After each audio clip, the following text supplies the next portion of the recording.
Hello and welcome to this tutorial, and what we're going to do in this tutorial is actually learn how to use mark seams, and this is going to aid us making a mug. So I'm just going to add in a cylinder because that's the closest thing to a mug, and I'm going to back out from it. So we've got a mug here, we've got the standard faces which is 32, and what I'm going to do is a bit of quick modelling just to actually control an R just to make our basic shape of our mug. So I'm doing that to there. I'm going to do another one fairly close to it, and I'm going to do two down the bottom here, and slowly but surely we're making the shape of a mug. I'm just going to subdivide this by 2 again by pressing Ctrl R, same on the bottom loop here, and the reason we're doing this is we're going to use this to actually make our handle shortly. But first of all, I'm just going to go on, you've got point select, line select and face select, just go on face select and just E and scale that down. Extrude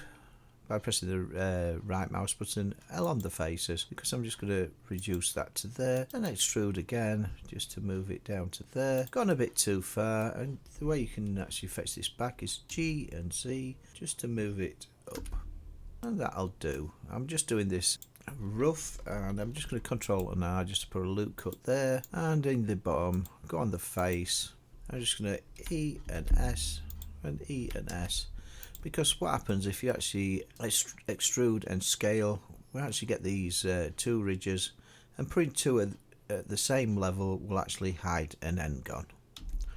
Shade smooth, and you'll see, as you can see, no end gon because you've got two at the same level. Tab will take us back out of edit mode, and let's do a little bit more modelling. One to look from the front, and what I'm going to do is move this line slightly down, so go on line select and G will move it in its parameters, and I'm going to do the same with this one, GG, just to move it up. This one a bit closer, GG, and that's it. And finally just going to move this one up slightly, GG. And we're going to use this to actually make our handle. So first of all, I'm going to select, pressing the 1 key to make sure that we're looking from the front. You can see front orthographic. Holding the shift button down, I'm just going to select these faces, and then by holding my mouse wheel down, I'm just actually changing my view, and I'm just going to extrude these along the normals just like that. And the next thing I'm going to do is actually then select the top faces like this. I'm just going to extrude these along the normals until they're about there, and what we're going to do is make a ear type shape. So select these faces, then if you press the R key then the X key, we can actually rotate these like that, and I'm just going to G and Z just to move it up in the air. Same with this one, extrude, in fact I'm going to rotate that one, rotate on the X just the same as before, and then extrude along the normals, because we're trying to make that kind of ear shape that you get on a handle. So rotate on the X, and I'm just going to G and X just to move it down. Whoops, totally messed that one up. And what I'm going to do is press the 1 key just to make sure, press the 3 key to just make sure I'm looking from the right direction, and I'm just going to move this down until I get it into such a place where I quite like it. Select these two faces here. As you can see, the scaling's gone a bit awry, so I'm just going to scale this on the X just to bring it in slightly. And then what we can do is we can right click on these faces, we all them 4 faces selected, and bridge faces. So we've now got our cup shape, and all we need to do now is add our texture. In fact, let's tidy this up a little bit more. I'm just going to actually select this loop here by pressing the Alt key, and I'm just going to scale it down. That's it. And same with this one. Press the Alt key and just scale it down. Alright, to tidy this up, we're going to add a subdivision modifier in, so add in a modifier, and the modifier is found behind the spanner or wrench. Add a modifier and subdivision surface modifier, and I'm just going to take this up to 2 just to actually get our basic cup shape. And as you can see, we've added that subdivision, but the base there is showing some errors, so press the tab key to go into edit mode, select the bottom face, and I'm just going to E and S just to scale it in, extrude along the normal just to take it up slightly, then E and S just to scale it on the same, E and S. I say 2 on the same level and you don't get any distortion then. And just to sharpen the actual curve, I'm just going to add in a loop cut there just to make that edge look like a proper mug. So we've now got a proper mug, but what we haven't got is we haven't got the actual the pattern on the mug, so it doesn't look very real. It just looks like a communal garden white mug. So I'm just going to add a subdivision into that one by pressing Ctrl and R, and the same on the other side, Ctrl and R, and we're going to use these to actually add our pattern. So I'm just going to Ctrl and R because I want this to be really close to the top, and I'm going to right click and mark this seam. Same with the bottom here, I'm just going to subdivide again, Ctrl and R, and then right click and mark seam. You can press the Alt key and mark a seam like that if you wish, but I'm just going to right click and clear that seam. What the mark seam does is when we UV unwrap this will make it so the actual texture is applied to the model correctly. And if we just look at this, pressing the tab key takes me out into the actual rendered mode, but what we can do now is we're going to mark the seams between the two red lines here by pressing the Control key down, select the first face, press the Control key down and hit the very top one there, and then mark seam again, and do the same on the base here. So I'm just going to select that face, press the Control key down, and then move to the top one here. Now it's quite hard to see, but there's me pointer, and select that, and then we're going to mark the seam just the same again. What we're going to do now, that didn't mark that seam. Alright, let's just do that again. Press the Control key down, go to the top one, and we'll just mark that seam. So we've got all the seams marked, and what we're going to do is unwrap this piece of paper that's on the edge, but as you can see the seams are joined there, so this piece of paper would not unwrap properly. So we just need to clear a few seams, and we do that by just selecting them like so, and right click and then clear seams. Same on the base, I'm holding the Control key just to make the shortcut, and then clear seams once again. As you can see now, it's like we've got a transfer on the actual outside of the cup, and that's what we're going to actually attach our image to. So what I'm going to do now is I've subdivided that by 3 just to finish it off, and I'm just going to apply them like that. As you can see, a hell of a lot of geometry there. Control C, I'll just undo that again just to actually simplify it slightly, and then apply. Oops.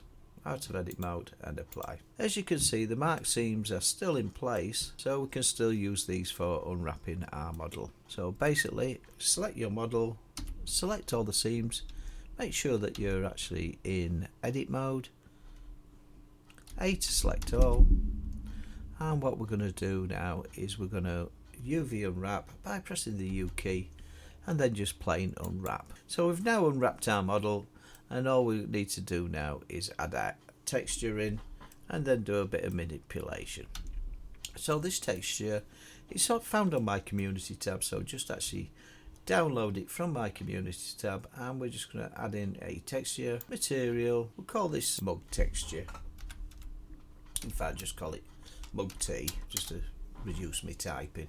So it's call it mug texture, and if you hit the base color here, we can actually change it to an image texture like so, and then we'll just open the image texture, which is found under my file under mug, and we're just going to put mug JPEG, and as you can see, that's now attached the actual mug JPEG to our model, but it's not very well unwrapped. So that's when we go into UV editing. Right, this here is everything that's not actually on our wrapping. So that's the actual base of the cup, the top of the cup, the inside of the cup. So what we can do is select a point, press the L key, and I'm just going to scale this down, and I'm just going to put this by pressing the G key and just put it over a white area. So as you can see, if we go into out of edit mode and into the image mode, as you can see, the actual texture is not on the inside of the cup because we haven't actually created it yet. Press the tab key And what we're going to do is, this here is the actual transfer. Press the L key, and I'm just going to rotate this by 90, doesn't matter which way, and we'll just move that into the center of our image, just there, and then just scale it along the X until it covers the whole of our image. I'm sorry, G and X, just to move it across slightly. What I'm doing is that I'm moving it so I've got a bit of brown there and a bit of the blue there on either side. So scale along the X and just make sure we've got a bit of brown there and a bit of blue there. So we're about correct, and I'm just going to scale this up in the Z.